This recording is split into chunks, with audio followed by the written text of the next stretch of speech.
اعوذ باللہ من الشیطان الرجیم بسم اللہ الرحمن الرحیم۔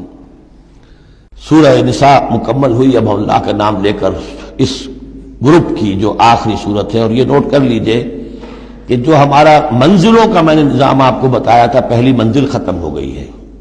یہ سورہ مائدہ سے المنزل 2 یہ شروع ہو رہی ہے، المنزل 2 دوسری منزل شروع ہو گئی۔ لیکن جو مکی اور مدنی صورتوں کے گروپ ہیں وہ ابھی ختم نہیں ہوا۔ پہلا وہ تو یہ کہ مکی صورت سورہ فاتحہ، مدنی کا ایک گروپ البقرہ اور آل عمران، دوسرا گروپ النساء اور المائدہ، المائدہ مل کر پھر جا کر جو گروپ ہے مکی مدنی کا وہ ختم ہوگا جبکہ مائدہ ختم ہوگی۔ سورہ مائدہ کا بھی تقریباً اسلوب وہی ہے کہ جو سورہ نساء کا ہے، لیکن یہ کہ یہاں زیادہ جو زور ہے وہ اہل کتاب پر ہے۔ جیسا کہ میں نے آپ کو بتایا تھا کہ یہ جو گروپ ہے پہلا ان صورتوں کا، اس کے دو مضامین ہیں بنیادی۔ ایک شریعت اسلامی، شریعت اسلامی کا بلو پرنٹ، ابتدائی خاکہ جو ہے وہ سورہ بقرہ میں، تکمیلی احکام اب اس میں آئیں گے۔ دوسرے اہل کتاب پر اتمام حجت اور آخری درجے میں دعوت، آخری فیصلہ کن باتیں جو ہیں وہ آپ کو اب ملیں گی اس سورہ مبارکہ میں۔ بسم اللہ الرحمن الرحیم۔ یا ایھا الذین آمنوا اوفوا بالعقود۔ سورہ نساء شروع ہوئی تھی یا ایھا الناس سے، اے لوگو۔ یہاں بس فرق یہ ہے کہ یا ایھا الذین آمنوا، اہل ایمان، اپنے عہدوں کو، معاہدوں کو، قول و قرار کو پورا کیا کرو۔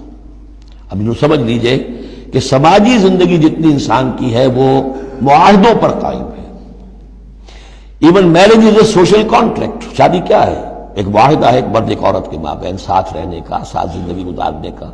اس کے کچھ حقوق ہیں، کچھ فرائض ہیں، بیوی کے حقوق، شوہر اور اس کے فرائض، اور شوہر کے حقوق اور اس کے فرائض، معاہدہ ہے۔ بڑے بڑے کاروبار جو ہیں وہ معاہدوں کی شکل میں ہوتے ہیں، تو معاہدہ ہے۔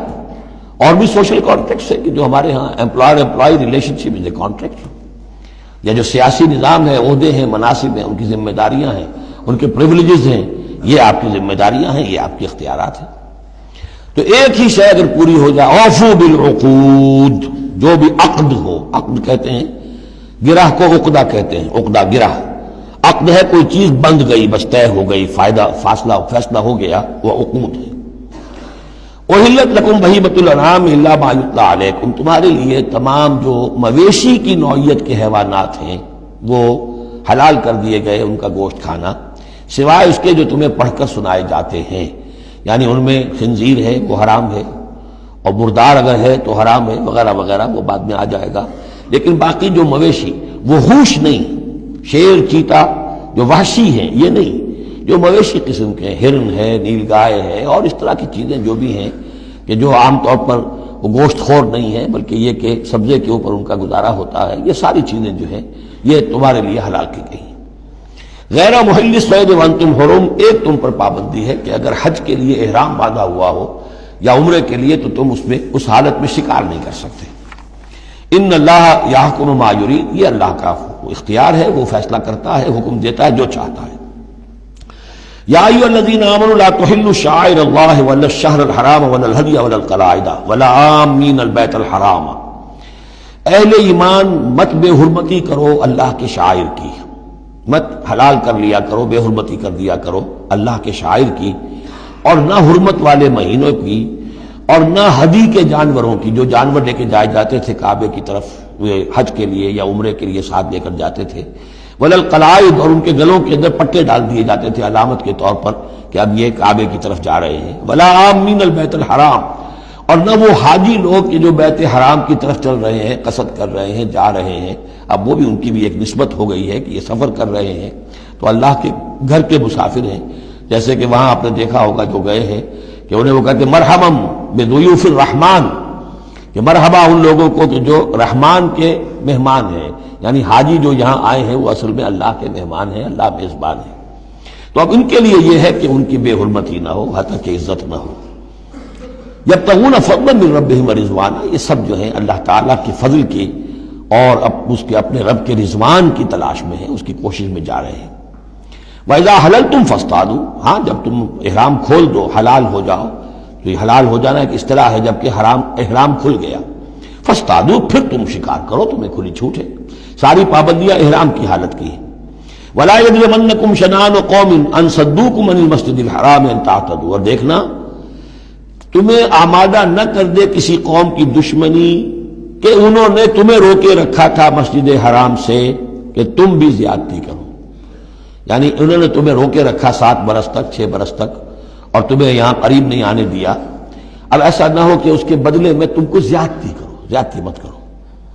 وَلَا يَجْرِمَنَّكُمْ شَنَآنُ قَوْمٍ، تمہیں آمادہ نہ کر دے کسی قوم کی دشمنی، اور دشمنی کس وجہ سے؟ ان صدوکم عن المسجد الحرام، کہ انہوں نے تمہیں روکے رکھا مسجد حرام سے، ان تعتدوا، کہ تم زیادتی کرنے لگو، وتعاونوا علی البر والتقوی، نیکی کے کاموں پر اور تقوی کے کاموں پر تعاون کیا کرو، ولا تعاونوا علی الاثم والعدوان، اور اسم، گناہ اور عدوان، ظلم اور زیادتی کے کاموں میں تعاون مت کرو، واتقوا اللہ ان اللہ شدید العقاب، اللہ کا تقوی اختیار کرو، یقیناً اللہ تعالیٰ سزا دینے میں بہت سخت ہے۔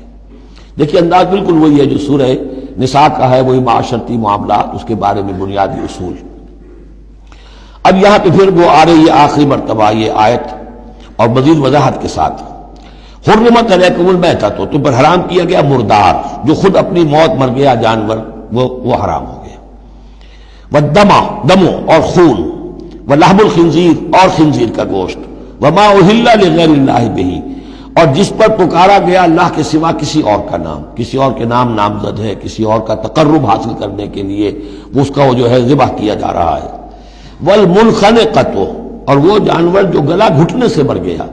کبھی ایسا ہوتا ہے کہ کوئی بکری ہے یا کچھ اور ہے، وہ اپنی زنجیر جس میں بندھی ہوئی ہے اسی کا کوئی پھندا ایسا لگ جاتا ہے، اب وہ جتنی کوشش کرتی ہے اس پھندے سے نکلنے کی، وہ گلا گھٹ جاتا ہے، مر جاتی ہے، تو یہ بھی مردار کے حکم میں ہے۔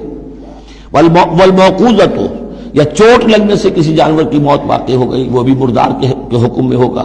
والمتردیۃ، یا اونچی جگہ سے کہیں سے کوئی جانور گرا ہے، گردن ٹوٹ گئی ہے، مر گیا ہے، وہ بھی مردار ہے۔